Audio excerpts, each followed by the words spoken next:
day one of starting this business, I have now overnight multiple six figures in high interest credit card debt.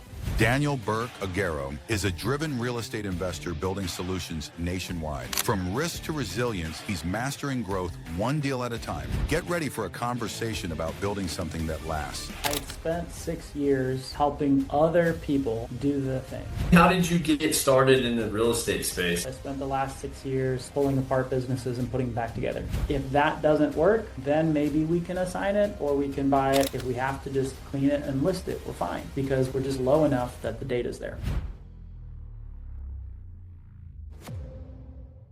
Tell me who you are. Cool. I'm Daniel Burke Aguero. I run Trailhead Investment Group here in Columbia, Missouri, and I'm a father, a husband, a whole bunch of other titles. Love it, love it. Trailhead. How did you come up with that name? A couple layers. When we're thinking of getting into the space is a whole other story, but I don't think I really resonated with the ASAP cash offer, 24/7 cash offer. I don't know, it just didn't stick, right? I was like, man, I just don't want to be that. I'm like, I get that's what we do, but I don't want to be that. Sure. And I spend a lot of time outside. And so I think there's also something symbolic about embarking from the trailhead on a new adventure. And the reality is we help a lot of people figure out what path to take. Absolutely. And we can help them take a step in the right direction. That's probably the most like philosophical answer other than just I like it. cool. No, absolutely. You know how it is. The we buy ugly houses, the cash for your house, quick sell or something. So I love it. Something different, get your name out there. That's what I had a really hard time trying to figure out what I wanted my name to be. And I still don't even have a good name. I liked Darnell Homes, your homegrown home buyer. I Yeah, like that. right. Something Yeah, there's catchy, something something there. local, something people can trust. Yeah, it's So constantly evolving in that sense. yeah, yeah. So kind of tell me, how did you get started in the real estate space? Kind of paint that picture for me. I fell into it. Before this, I spent the last 6 years pulling apart businesses and putting them back together, kind of as a coach consultant. And a lot of my clients were in real estate or in mortgage or in lending. I was a loan officer even before that in a previous life. And so I'd always been around the space and I'd always seen some of my favorite clients, for example, like one of my former clients runs the number one team in all of New Mexico. And so he's a big dog, he's crushing it, but he's the hometown hero. He's the mayor of his backyard. So that was my framework for what real estate investing. All the people in my circle that I knew were really big in their backyard. And so I live in Columbia, Missouri. I love it. We're not going anywhere. It's a town of 130,000 people surrounded by cows and corn, right? So it's Yep, like love it. we're a smaller marketplace, right, than a major metro. And so it sounded cool, but it was just never really something that stuck with me. And long story short, I was working with a client who introduced me to a guy who introduces me to a guy who runs this nationwide virtual model thing that blew my mind. That is wild.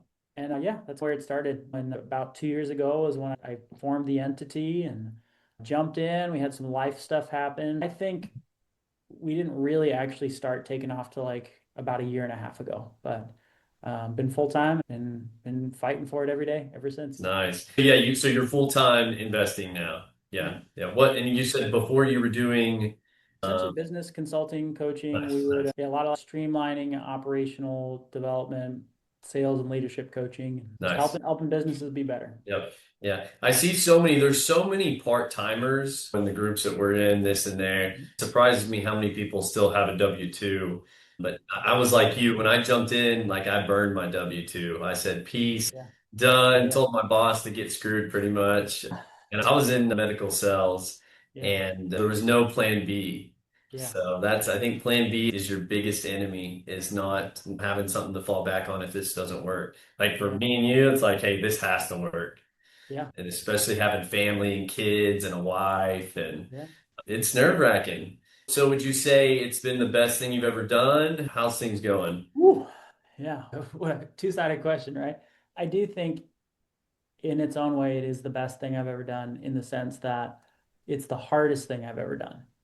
And part of my story is a whole thing if we want to, but just the short version is in the process of burning the bridges, right? And saying burning the boats and going full time, I made some really big decisions and some of those paid out. That's why I'm still here. And a couple of them didn't. And day one of starting this business, I'm now overnight six figures, multiple six figures in high interest credit card debt with no runway and nothing left in the bank account.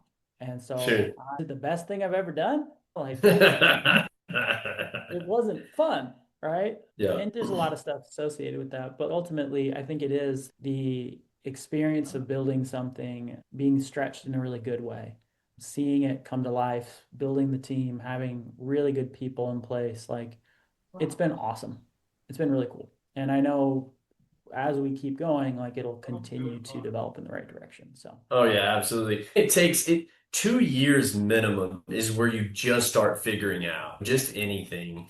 It's like where you don't even know of where you need to be going. You know what I'm saying? So I think I can definitely I think relate that to was my that. problem, man. I think like in a sense, I had spent 6 years helping other people do the thing, right? Hmm. And in a sense, like I was building my own business at the same time of the consulting and coaching world, but it's just not the same, right? And so I think there was an element of ego and hubris. So I know this, like I've helped so many businesses scale to this and that, like I'll just drop right in. This is great. Yep.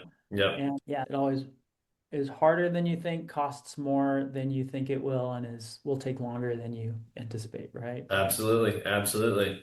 yeah. All right, cool. So you told us how you got into it. So what is your current model? What are you doing now? Yeah. Part of where it went sideways was I was trying to do too much at once when I started. I was trying to do everything, trying to do cash, creative, land development, infill, buy and hold, flip, like assign, all of it, right? And again, it was too much too fast all at the same time. For most of last year, when I started stabilizing it, getting back on my feet, it was just assignment. And it was nationwide assignment and it was just PPC. So, like a pretty high cost to lead, but I'm just the guy on the phone. I'm converting it well, like it's working. Yeah. But as I started scaling out the team, I kept running into this roadblock where I felt like my conversion ratios were good enough. I am good enough on the phone. Like Yeah. I'm okay with spending $150 a lead because I know I will convert at a 1 in 10 or a 1 in 12. But bringing people on, I couldn't figure out a lead source or a way to give my people the opportunity to fail forward fast.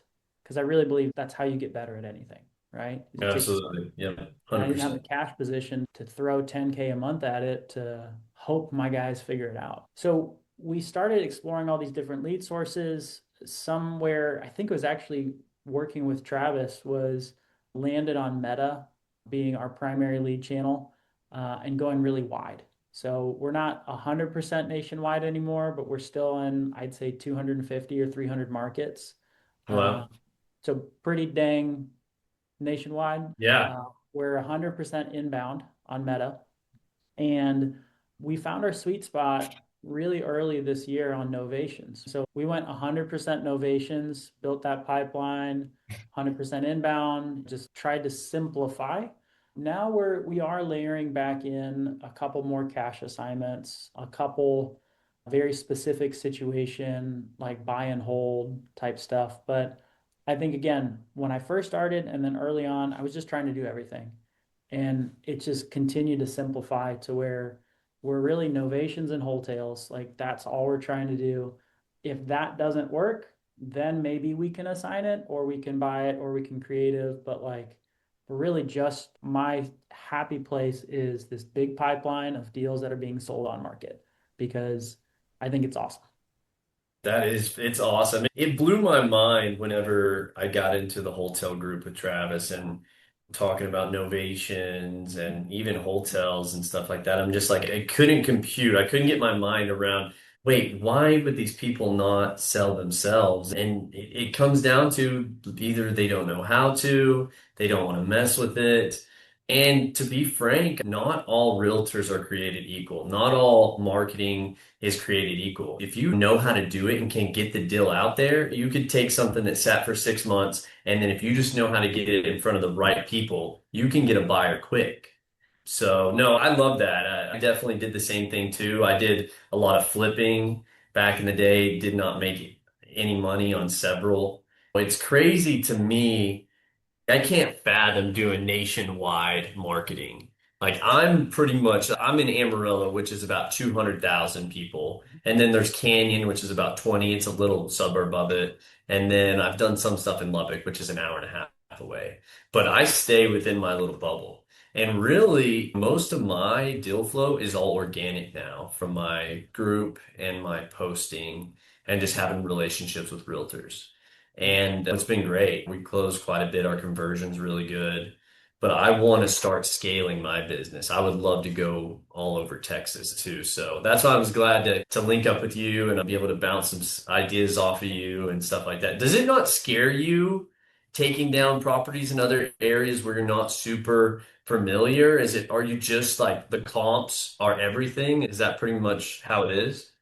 Yeah, one of the reasons why, and so a couple layers, right? A couple layers to the answers. First part, Travis and I have worked a lot on the data is the decision maker, right? Yeah. Is like, I think we're getting a good deal on a property at a good price, but if he does not see, and I've argued with him about this, I'm like, no, but it's a good deal. He's like, there's no data to support this, right? He's Yeah. like, I'm like, Yeah. fine. It's like, but he's also never lost money on it. So I really like novations because you're not taking title, right? So ultimately, like there is significantly less risk on a novation as again, when structured the right way, done the right way with the right expectations with the seller, etc. We're also not putting money in until a later point in the process, if at Mhm. all, Yeah. right? Now, sometimes we get a little creative on some stuff on the front end, but most of our novations, our most successful novations, it's like, what's it worth as is today? We're not fixing it Mhm. up or cleaning it up. Like, what's it worth today? And then we work Yep. back. And it's Yep. like, Yep. we've got the time, we got the space, everything's working. So in one sense, like if there's not data to support taking it down, then can't we just novate it? So like that mitigates a lot of your concern. And we will take it down if the data is there to support it. And so it's Sure. like, again, just all the layers of due diligence. Like we've got to have the comps and we have the agent walk it, then we actually order a formal inspection. Then we're going to have another layer of feedback. It's like, then we're going to maybe text blast realtors to get their feedback before it even goes live. So there's just a lot of due diligence. I feel like when you're buying out of state or buying in a market that's not comfortable. And for us, the other piece is we're only going to buy when there's multiple exits in place. So like I Sure. closed on one this morning in Illinois, in a town I've never been to, in a market that's not like awesome, but it's not terrible. And we were originally novating it, right? Initially, we were going to list it on market and we had some offers initially, but ultimately the tax sale is on Tuesday of this coming week. So he has to close, right? Sure. So restructured it. We're buying it. And ultimately, we are buying it low enough that if we have to, put a tenant in place, we're fine. If we have to improve it to then flip it, we're fine. If we have to just clean it and list it, we're fine because we're just low enough that the data's there. Exactly. Yeah. If you buy a deal low enough, like no matter what, you're gonna be fine. Yeah, yeah, that's it, man. There's been so many That's deals that I've wanted to do, but the data's not there. Or it's like, man, I get it, but we have to be lower for, again, just margin of safety. Yeah.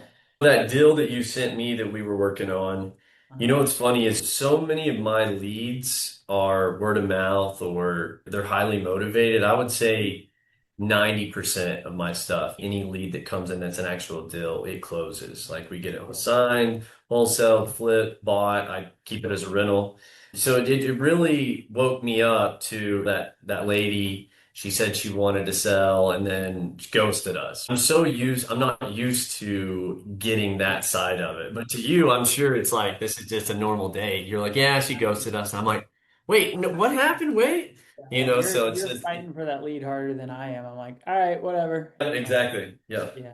Yeah. This layer where like when I've tried explaining this to somebody before who they were like, well, PPC is better than Meta, which is better than this, or like they're trying to argue why their lead source is the best. I'm like, man, Yeah. ultimately, like all leads suck if you think about it. Like by the time somebody fills out something one time, all the algorithms are retargeting them. They're going to get hit from Yep. every angle by every Right. person for the Absolutely. next six Yep. months of their life, right? Yep. Yep. By the time we get to them, they've usually talked to three or four other people. And Sure. so Yeah. if we get it under contract, just because we have it under contract doesn't mean it's Gonna close. anything. Exactly. It's like Yeah.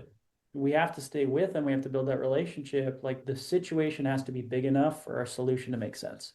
Sure. Yeah, it's an interesting game for sure, figuring it out. Yeah, for sure. It's just numbers game. It's gonna have. It's all about being in the right place at the right time too. When they're ready or something's happened, they have a little motivation. And even title issues. Don't have a ton of title issues. I JV'd on another one with a guy, similar thing. Dude, he'd been talking to this guy for 3 years. Guy said he's finally ready to sell. It was a house he inherited. We get under contract, and then we find out there's three other siblings that he was not didn't tell Yeah, anybody about. So it's just yeah, like those, and I'm not used to getting those. I'm used to getting the like, hey, my neighbor, the granddaughter, the dad just passed away and she wants to sell her house. I come over there, we lock it up, boom, close it. And right. so I'm sure as I continue to grow and start broadening my horizons, I'm going to experience that as well. Yeah, and also there's layers to this of saying, not to challenge you going wide, but to really figure out like to what extent, right, do you want to go wide? Because ultimately, the population density of let's call it 250,000 between Amarillo and Canyon, it's not tiny. It's No. definitely limited, right? But if you Okay. can utilize multiple exits beyond just maybe one piece of it, what if you just double down on marketing there? What if, Yeah, no, you know, absolutely.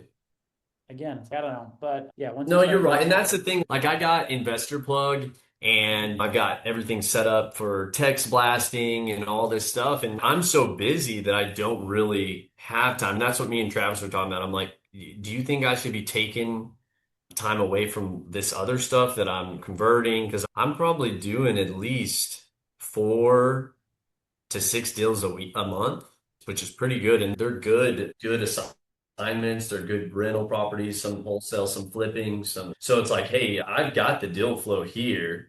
I've built a great network. Is it really worth my time to go and try to spin my wheels doing something else? So I don't know. I've thought about that. Just like you said, once you niche down and you have something that works, go with that. Don't try to do a million other things. yeah, yeah, I've had this conversation with people before because it's a conversation that I'm having with myself of like, are we being busy for the sake of being busy? Are we trying to scale something that's actually scaling for the right reasons? Or are we scaling Absolutely. from a place of like ego or wanting to be known or seen versus like, am I creating chaos because that's what I'm used to? As opposed to saying, what's that phrase? Revenue is vanity, profit is sanity, right? Where it's like, I like hey, it. No, absolutely, for sure. we did significantly better this year than we did last year. Nice. Thank you. We made a little bit more money in my actual pocket than we did. But Yep. also the amount of chaos that we dealt with this year was more than last year. And so then again, it's like this question of then if we double this year like we doubled last year, is it just more noise? Or like how do we figure out how to make the machine move faster at a cleaner, more efficient pace?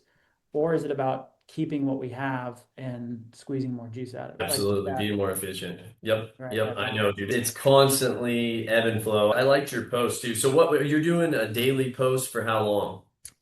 I don't know. For probably 2 or 3 months now, Travis has been saying like Yep. post. I'm like, Post. That's what it's all about. Yep. eventually. But man, just yeah, just getting out of my own way, just trying to at least do it for now through the end of the year and just do it. Yeah, I think something I talked about with a realtor friend of mine yesterday is like she's a super successful realtor locally, very visible, right, in what she does, and I think it's not, I don't want to say it's easier, but when you post about just general market updates and trends, and here's a beautiful house I'm showing, like Yep. feedback's good, it's fine. Absolutely. Yep. But when, as an investor, we're posting, one of the reasons I don't post, I made this much on this deal or anything Yeah. like I that, don't do that like, either. man, it opens the door to all sorts of people saying all Right. sorts of stuff. And I'm like, Yeah, it yeah, alienates people.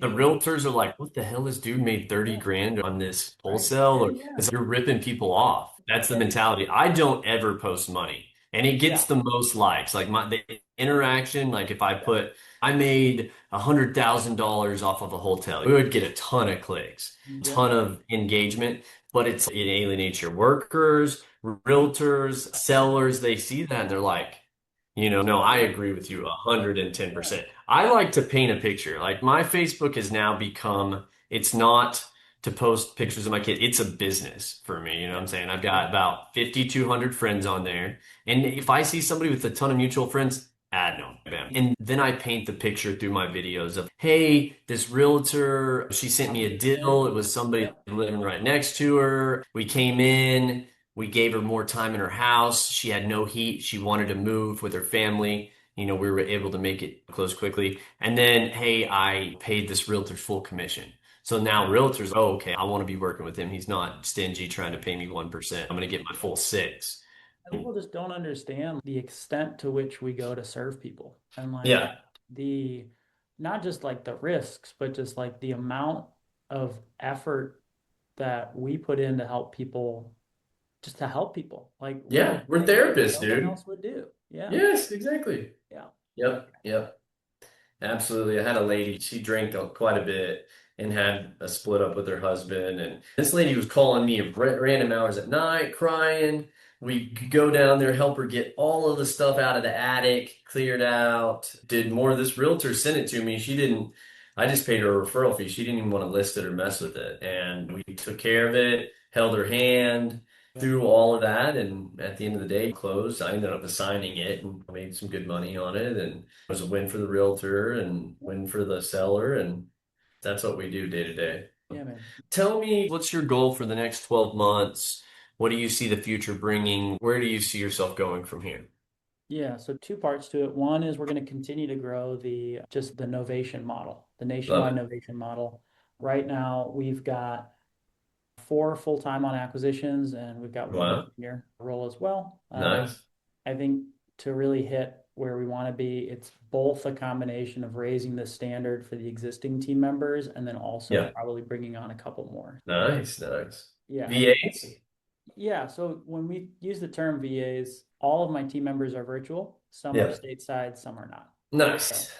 yeah, so I would say everybody's a VA, but yeah, some stateside, some virtual. And then on the disposition side, it's just me and Kelly right now. So yeah, I think it's going to be continuing to grow and scale. When I first started this, I see a model where this is at 1 million a year of gross revenue with very little involvement from me. That's Because awesome. ultimately, I believe in the people we have. I think there's a roadmap for them to make really good money and take ownership of the role. Yeah. Yeah. And in doing so, I'll take home some money too, which is cool. Heck yeah. So we're going to grow it. We doubled from year one to year two. We're going to double from year two to year three. So that's good. And then starting to take down more because as cool as it is to grow, you're back at zero every month. Yeah. We're not building any equity. We're not creating any long-term generational wealth. I've created a very stressful job, right? Absolutely. It is. Yeah, it is. It's a job for sure. Yeah, so we're building it though to where it's again, my team's amazing to level like we've already gotten to a place where I'm no longer on the front line all day every day. Yep. Again, the question back to you of like, why don't you just do more local? It's like you're closing a 1 in 5, like your conversions are crazy, right? Yeah. I'm like, Yeah. to the other end of the spectrum, my team's converting at like a 1 in 30, which is totally different amount of work and time and effort and conversations. I'm like, but I'm also not on the phone. So it's Exactly. like, Absolutely. Yep. I'm like, if it was just about money, I'd do it myself and make more. I'm like, but it's not. Yep. And Amen, bro. Amen. Getting your time back. That's what I just hired my first VA a couple months ago, and she's doing all my property management, and she just sent a contract this morning. She does contracts and pipeline, and so that it's been nice. I've been able to get a lot of my time back yeah, and to pour it into other things and stuff like that. So I've really enjoyed that. I want to continue. Probably add another VA for the next 6 months, and then I wanted to start doing some other marketing channels, see how that does. Because of course, what I'm doing now is great, but if I could even bring in a couple more deals a month, it'd yeah, just be icing on the cake without, I think, too much more stress. But yeah, yeah, just blessed to live in the United States, have the opportunities, interact with people like you, and yeah. I Thanks, man. appreciate Yeah, you. super, super cool, man. Yeah, thanks for having me on. Absolutely, brother. Is there anything you want to add? You want to plug your socials, your phone number, how we could get a hold of you, like what kind of deals that you're looking for, what areas, anything like that. It's a good time to do that. Yeah, absolutely. We love helping other people JV their first novation. Okay. So we are closing on two this month that are JV referrals. We got two next month that are closing JV referrals. We're typically between 8 to 10 deals a month right now, and just novations, not counting Love our it. assignments or creative. So like we love to help. No gatekeeping. Happy to give people the docs and show them how it's done. And I think that's the best way to learn is to have a real deal, right? Best way to reach me, I'm on Facebook or Instagram. My phone number, just send me a DM. I'll send you a text back kind of thing, right? So pretty easy. But outside of that, we are buying in Cincinnati. I will say that's the Okay. one market where we are buying the heaviest, Kansas City, St. Louis, and then I live in Columbia, Missouri, so anything here, but the likelihood of your listeners finding something in Columbia, Missouri is significantly less than some of these other markets. But yeah, man, Kansas City, St. Louis, we're buying it to hold, so anything that we can burr. And we are doing a lot more RTO in those markets as well. So ideally, it's something we can take over, have good long-term debt in place, whether it's creative or cash, and then we'll put a deserving family in it on the path to home ownership. Sweet, dude. Sweet. I love it, man. Cool, brother. Thanks for coming on. It's always good to meet face to face. You see somebody's Facebook profile and you Yeah, get a little bit of who they are, but that's one thing I've loved about doing the podcasting is I've made some friends, connections, and I'm sure we'll do business in some sort yeah, in the sure, man. future, however that is. I got And to start maybe targeting Amarillo a little more aggressively now, right? So I can. it's good, dude. I'm telling you. Hey, I'm here. If you need help JV in or if you need help with the buyers, it's a good area. Texas in general, it's pretty healthy. Everything around here, it's good. Thanks, man. See you. See you, dude.